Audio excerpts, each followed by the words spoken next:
మేము 2012లో విధులు డ్యూటీలకు ఎక్కినాము.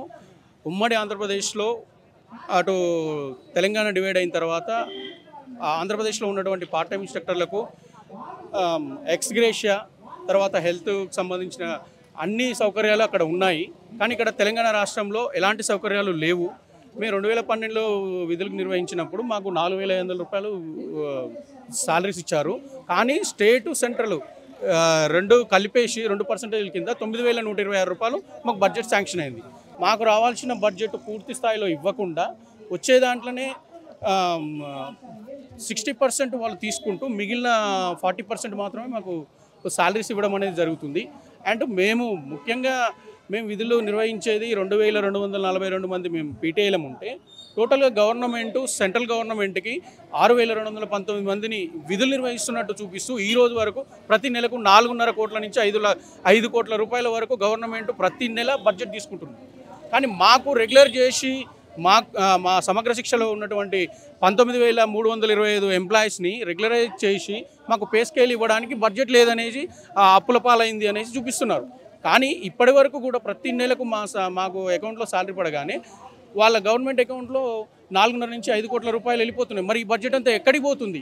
మాకు రావాల్సిన బడ్జెట్ మాకు ఇవ్వకపోగా మాకు నెక్స్ట్ 2020-21 విద్యా సంవత్సరంలో కరోనా సమయంలో సమగ్ర శిక్షలో ఉన్నటువంటి అందరు ఎంప్లాయీస్కి కరోనా జీతాలు ఇచ్చిర్రు. మాకు ఒకటే సార్, మా సమగ్ర శిక్ష ఎంప్లాయీస్ అందరు 19,325 మంది ఎంప్లాయీస్కి రెగ్యులరైజేషన్ చేయండి. అప్పటి వరకు పే స్కేల్ ఇచ్చి మా కుటుంబాలని ఆదుకోవాలనేది మేము కోరుకుంటున్నాం. నమస్కారం సార్, నేను శ్రీనివాస్ సిఆర్పి మల్కాజ్గిరి నుండి. సార్, మాకు మా సమగ్ర శిక్ష ఉద్యోగులందరినీ రెగ్యులర్ చేస్తామని మీరు మాట ఇచ్చారు కాబట్టి మమ్మల్ని వెంటనే రెగ్యులరైజేషన్కి ప్రాసెస్ చేస్తారని తెలియజేస్తున్నాం సార్. అదేవిధంగా మేము అంతా బీపీఎల్ కింద ఉన్న ఎంప్లాయీస్ని సార్, బీపీఎల్కి కింద ఉన్న స్టూడెంట్స్కు చదువు చెప్పేవాళ్ళం సార్. మేము దాదాపు ఎప్పుడు ఎలక్షన్ వచ్చినా అని కూడా ఒక్క ప్రైవేట్ స్కూల్లో చదివే విద్యార్థి కూడా వాళ్ళ పేరెంట్స్ ఓటేసిన దాఖలాలు లేవు సార్. పోలింగ్ అయ్యే 60% ఓట్లల్లో బీపీఎల్కు కింద ఉన్నటువంటి స్టూడెంట్స్ పేరెంట్స్ము మేము అందరికీ ప్రజలల్లో బీపీఎల్కి తక్కువ ఉన్న ప్రజలల్లో నానుకపోయి ఉన్నాం సార్. వాళ్ళతో ముడిపడి ఉన్నాము. వాళ్ళ ద్వారానే ఓటింగ్ శాతం పెంచి మన కాంగ్రెస్ గవర్నమెంట్ను గెలిపించుకుంటే మా బతుకులు బాగుపడతాయి. ఈ బీపీఎల్కు కింద ఉన్నటువంటి ప్రజల ద్వారానే 30 నుండి 40% ఓటింగ్ ప్రభావితం అయితే సార్.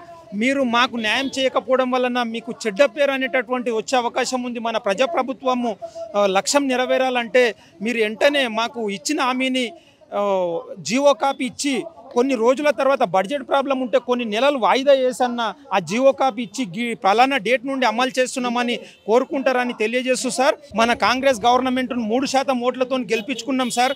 మీరు ఇది దయచేసి ఈ మీడియా ద్వారా మీరు ఈ మెసేజ్ని తెలుసుకొని మాకు తగిన న్యాయం చేస్తారని తెలియజేస్తూ ధన్యవాదాలు తెలుపుతున్నాను సార్. నమస్తే. చెప్పండి మేడం, భారీ ఎత్తున ధర్నా చౌక్లో ధర్నా నిర్వహిస్తూ ఉన్నారు. మీ డిమాండ్స్ ఏంది? ప్రభుత్వం పైన ఎందుకు ఇంత పెద్ద ఎత్తున నిరసన తెలుపుతాం? ఏం లేదు సార్, మేము సమగ్ర శిక్షలో ఉద్యోగులము. మేము అందరము దగ్గర 20,000 మంది ఉన్నాము. అయితే మా ప్రధానమైన డిమాండ్ ఏంటంటే రెగ్యులరైజ్. గత 20 ఏళ్ళ నుంచి చేస్తున్నాం కాబట్టి చాలని జీతాలతోటి మాకు రెగ్యులరైజ్ చేసి మమ్మల్ని ఆదుకోవాలని ప్రతి ఒక్కరిలో ఉన్న కోరిక. అందరము వయసు అయిపోయింది, ఏజ్ అయిపోయింది. ఇప్పుడు పెట్టే పరీక్షలకు కూడా మేము రాసుకోలేకపోతున్నాము. వాటికి తగ్గట్టుగా ఇప్పుడు కాంపిటీషన్కి తగ్గట్టుగా మేము ఇప్పుడు వచ్చే పిల్లలతో పాటుగా మేము వాళ్ళతో పాటు పోటీ పడలేకపోతున్నాం. కాబట్టి మాకు రెగ్యులరైజ్ చేసి మమ్మల్ని ఆదుకోవాలని మేము కోరుకుంటున్నాం సార్. మేము వచ్చేసి సమగ్ర శిక్షలో నాన్ టీచింగ్ స్టాఫ్ ఉన్నారు, మళ్ళీ మేము వచ్చేసి టీచింగ్ స్టాఫ్ సార్. మేము భవితా కేంద్రాలను ఉంటాయి ప్రతి మండలంలో, దాంట్లో ఐఈఆర్పీలుగా పనిచేస్తున్నాం సార్. దాంట్లో దివ్యాంగ విద్యార్థులకి మేము ప్రత్యేక శిక్షణ ఇస్తాము. మేమందరం ప్రత్యేక బిఎడ్లు డిఎడ్లు చేసిన వాళ్ళం సార్. దగ్గర మన రాష్ట్రంలో 18,000 చిల్లర ఎక్కువగానే ఉంటారు సార్. ఆ పోస్టులకు ఆ సర్వేకి అనుగుణంగానే మన పోస్టులను క్రియేట్ చేసి మన డిఎస్లో ఇవ్వడం జరిగింది సార్. గవర్నమెంట్ వచ్చిన తర్వాత కూడా మేము మళ్ళీ వెళ్ళి అడగడం జరిగింది. అనుకోకుండా మరి ఏం జరిగిందో ఏమో తెలియదు కానీ డిఎస్ ఇవ్వడం జరిగింది సార్. అందులో 1,500 పోస్టులు స్పెషల్ ఎడ్యుకేషన్ కింద ఇవ్వడం జరిగింది. అందులో మేము చాలా అన్యాయం అయిపోయాము. మాకు అది రాలేదు సార్.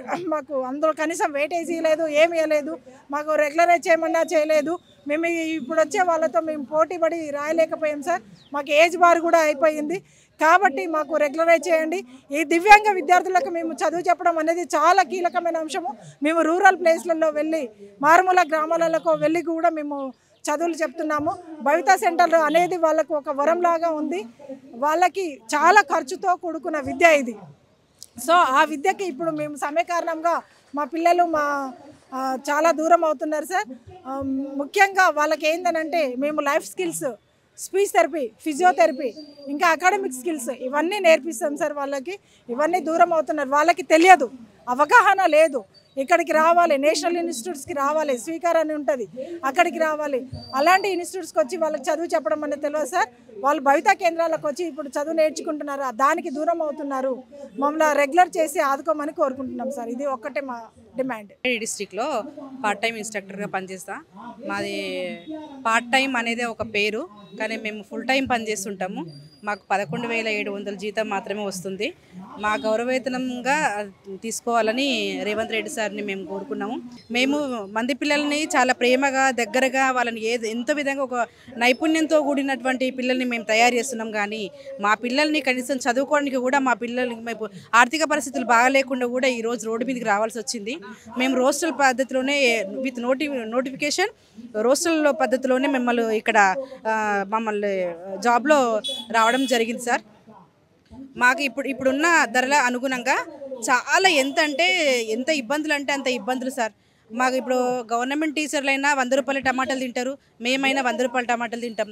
మరి వాళ్ళకు వ్యత్యాసం, మాకు వ్యత్యాసం ఏముందని మేము అడుగుతున్నాం. రేవంత్ అన్న కూడా మాకేం చెప్పిండంటే, నా గురించి ఒక 2 గంటల పని ఎక్కువ చేయండి చెల్లెల్లారా, అక్కల్లారా అని వరంగల్లో ఏకశీల పార్క్ దగ్గర పిసిసి అధ్యక్షుడు ఉన్నప్పుడు మాకు మాట ఇవ్వడం జరిగింది.